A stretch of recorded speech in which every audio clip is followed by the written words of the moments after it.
This is so divine. Mystic fireflies, moonlight and red wine blazing. There's no sense of time. Midnight indigo, that's what I want. Yeah, yeah, how it should be. A cool breeze, hot in the summer. That nighttime and you and I together. You're what I need. You're what I need. Is it taboo? Is it taboo? Want you, yeah. You feel it. All right. How are you? Sorry I'm a little late. Oh, no. No worries. I'm happy to have you. I know you're touring, you're doing other press. I'm just very happy to finally be able to interview you. I've been a fan for so long. How are you? I'm great, just busy. Busy is I love your good. background. Look at all those people Oh, on your wall. So dope. thank you. I appreciate it. Well, I'm coming to your show. I'm coming to your Chicago show, so hopefully I can get an autograph to add you to the wall. Yes, I'm definitely going to sign whatever so I can get on that wall because there's some great people on there. Real good. But let's start by saying Your Life is such an exceptional album. So first of all, congrats on that. Thank you. Thank you No so much. problem. What process did you take when putting the album together as far as the theme and the final song? You know, the only theme I had when I started was I wanted to make sure it felt good. No matter what, I wanted a feel-good album all the way through. And I was real particular about it. And I also wanted nostalgic vibes that remind me of my childhood, listening to Earth, Wind and Fire, Denise Williams, and Roy Ayers, and all the stuff that had a feeling. I didn't understand what that was. I just knew it felt really, really like a warm sun on your face or something. So I always wanted that feeling. I knew I wanted that, but I also wanted contemporary, a little bit of contemporary, which is also me. It reminds me of my childhood coming up with the hip hop era. So I have a little bit of those touches and I wanted to honor all the people that started with me with Lost and Found and Soul Singer. I wanted that feel good energy too. So that's all I knew, but I didn't know what I wanted it to look like yet. I didn't know what the title was. I didn't find the title until all the songs started coming up, and I had to let go of like 6 songs to get this flow of the album. And it worked out beautifully. I mean, I had Omar on the album and a couple of other artists, but I won't mention them, be quiet and save it. But I had a lot of people on the album, but it just the songs didn't flow nicely because you want to feel good. I wanted that feel good feeling. No skips, honey. I was picky. And you accomplished it. It's a beautiful gumbo. I love it. Thank you. Thank you for that. Me and You Ain't Good is one of my favorites. How did a song like that come about? I had to. Why ask is my that mom. your favorite though? I know it's you're interviewing me, but why is that your favorite? Tell me. I actually love, one of my favorite things about it is just your tone and the way you're singing it. But of course, the lyrics and everything. Oh yeah. It reminded me, I heard the track Camper.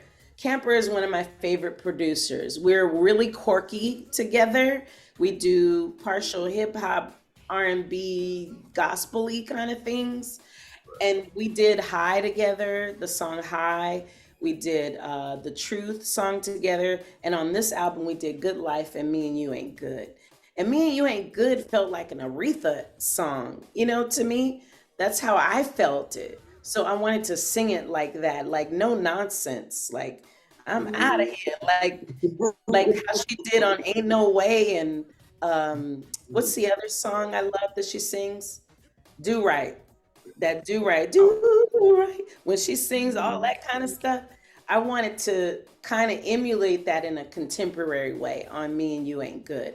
And it wasn't about anybody, It was just I was less personal on this album than any of my recordings. That's what's crazy about it. Yeah, I didn't have a personal attachment. I just started. I couldn't even write because it was like we just moved. That's not interesting to sing about. You know what I mean? I need stuff for us to. So I learned as an actor that you just think of the human experience, and so that taught me to become a better writer by thinking of the human experience. I think this album turned me into a better songwriter. And so I just thought about, like, what if this relationship someone's having isn't working and they're still trying to hold on to it, and then finally one of the one somebody speaks up and say, okay, this ain't working for me. Okay, you fine with it, but this is dysfunctional. I'm out. You know what I mean? I'm tired. Just get fed up and you're like, I'm out of here. So it was like, let's have that conversation where somebody finally speaks about what each of us don't want to talk about. So I'll just talk about it for me. Like, I'm tired. I'm tired. For me, this ain't working. For me, this isn't working. You ain't good for me. You know, me and you ain't working for me. I have to let go. So I love the poetic feeling of it, and I love the way I twisted it around to make people think for themselves. Who's gonna end it? You know what I mean? You know it's ending, so end it. Mhm. The twist and turn. I love that. What's the overall feeling you want people to get when they listen to the album? Feel like? I want them to feel good. I want them to know life is not perfect. It's about how you get through it. That's what makes life good, is the lessons you learn after you get through all the things, the highs, the lows.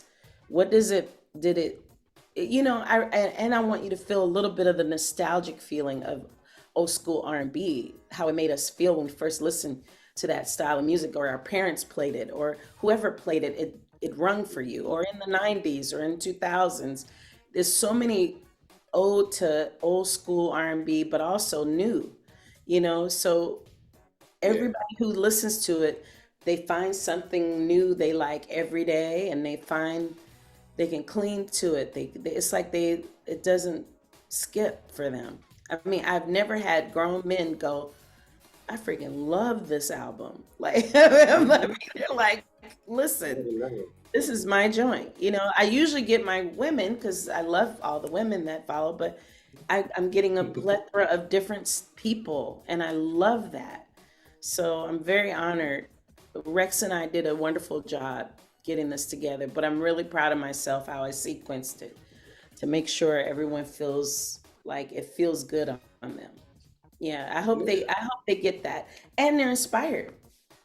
I hope they're Right. inspired. Definitely. I think it will be. And then this month is the 10th anniversary of The Truth, which is another solid, beautiful Ledisi album. You like the Bring us truth. back to that. Bring us back to that album. What do you remember being the most excited about when it was time to release that? I loved I Blame You. I loved the era that I was in. I was rediscovering my other self, my sensual side. I was breaking up with someone that I've been with a long time, and I felt liberated because I was standing up for myself. And I learned that people, when you change and you start feeling yourself, not everybody's going to support you in that. You know, I learned a lot from that album, but I still stood in my space and grew. Like, no one, everyone thought someone forced that energy on me. No, I was growing, you know, and becoming another version of myself that I was afraid to display. And I felt so good about me during that era. I was very proud of myself. I worked hard and worked out, and just I was in it. I was feeling myself. And it felt good. Even though my heart was breaking, I was still feeling good about me, you know, and nothing could change that. But everyone was like, oh, somebody told her to show this and that and the other. No, I told myself. Nobody tells me what to do with my music. That's what I love about my journey is I've been able to be myself the whole time and grow into Yeah, whatever I'm growing into. It's been great. it shows. That was such a beautiful era. So I'm loving that with your experience with it. Thank you. And then no problem, being that you're on the Good Life tour and is getting rave reviews, you got to tell people what they get from a Ledisi show. Because I've never seen you live, but again, Chicago What? house. Never? You've never? Oh, I don't like to come to Minneapolis.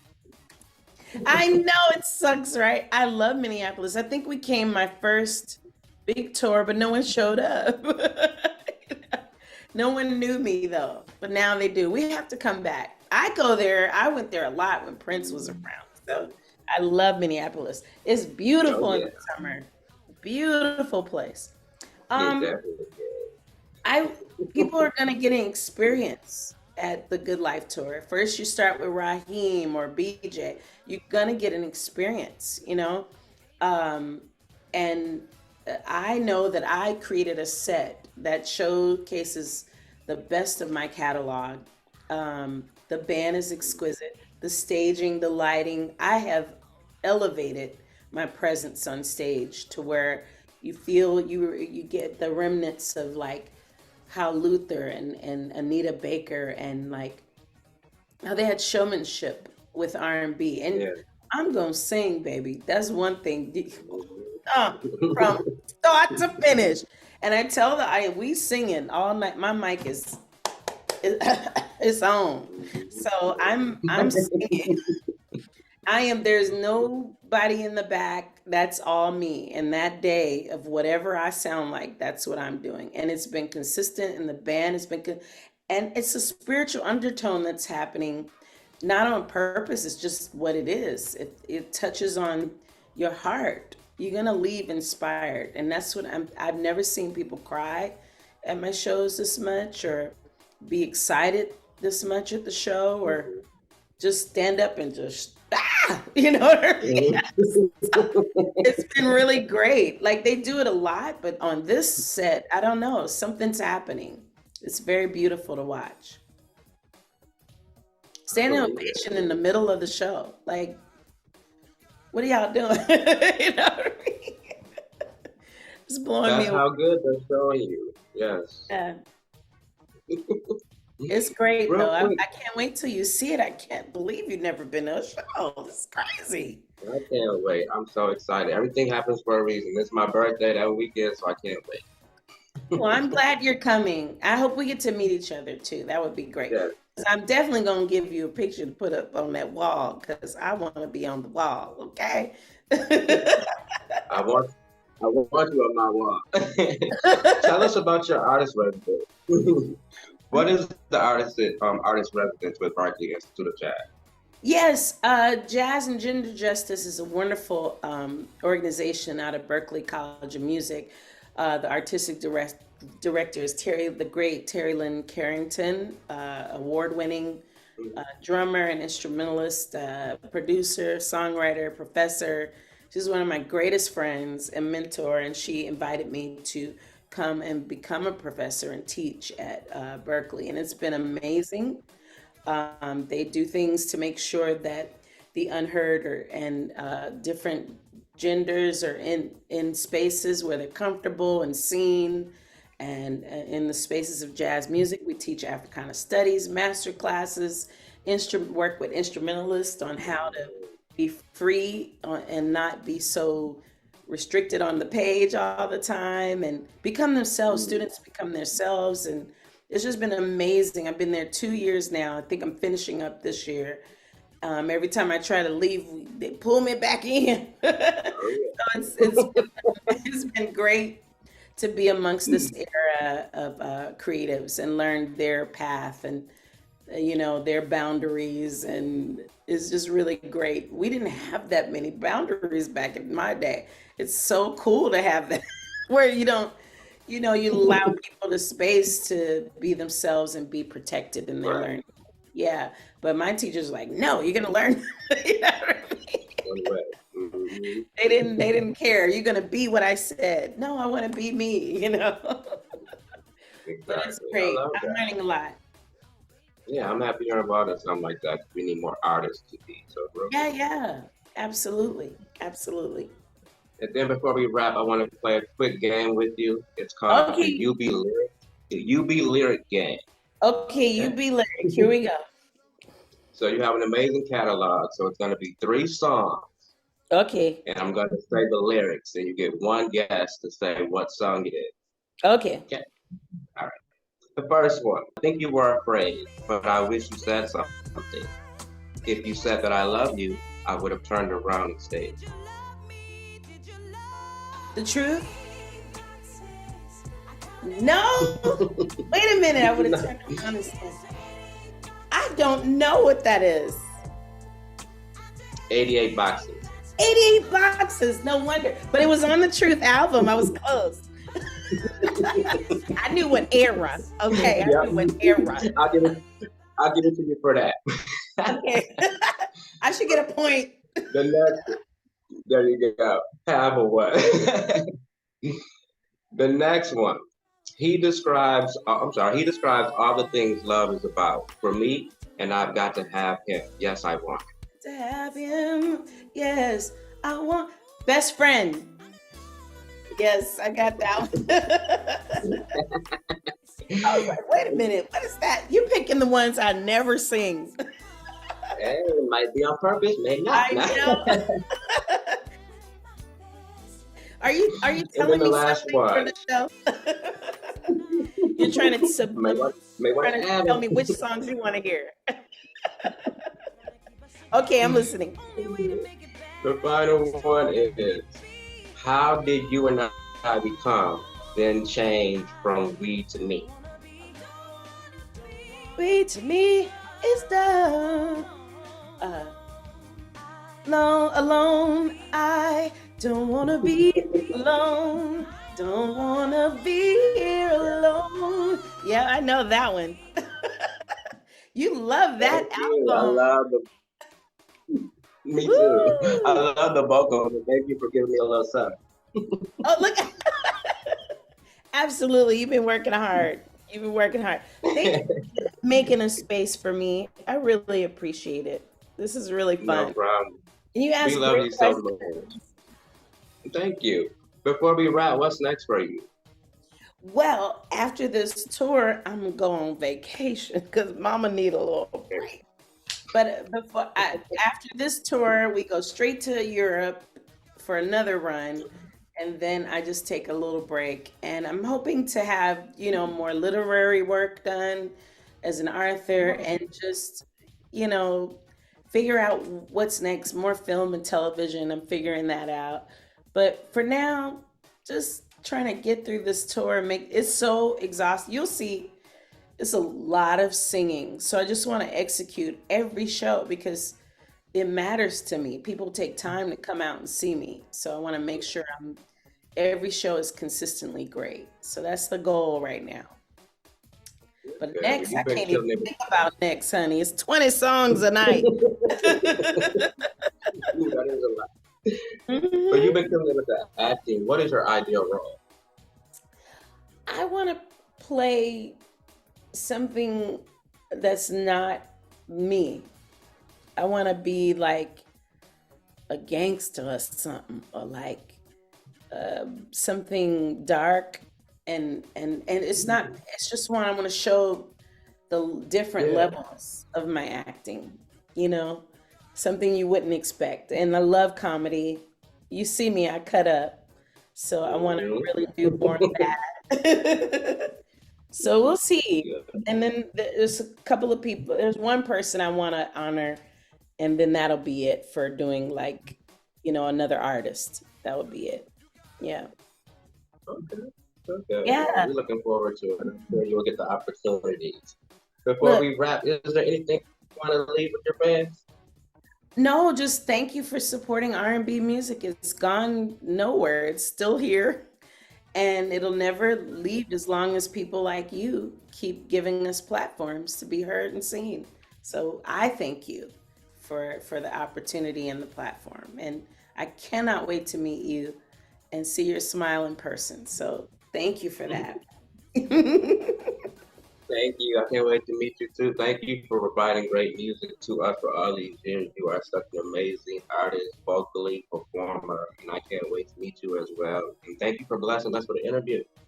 Yes, always. Now you're stuck with me because I'm gonna be looking for my photo on the wall. Like, you take care I'm of gonna send yourself. you All right. you as well. All right. I'll see Continued you success and soon. blessings. Thank you. Be good. Don't hurt Bye. nobody. You too.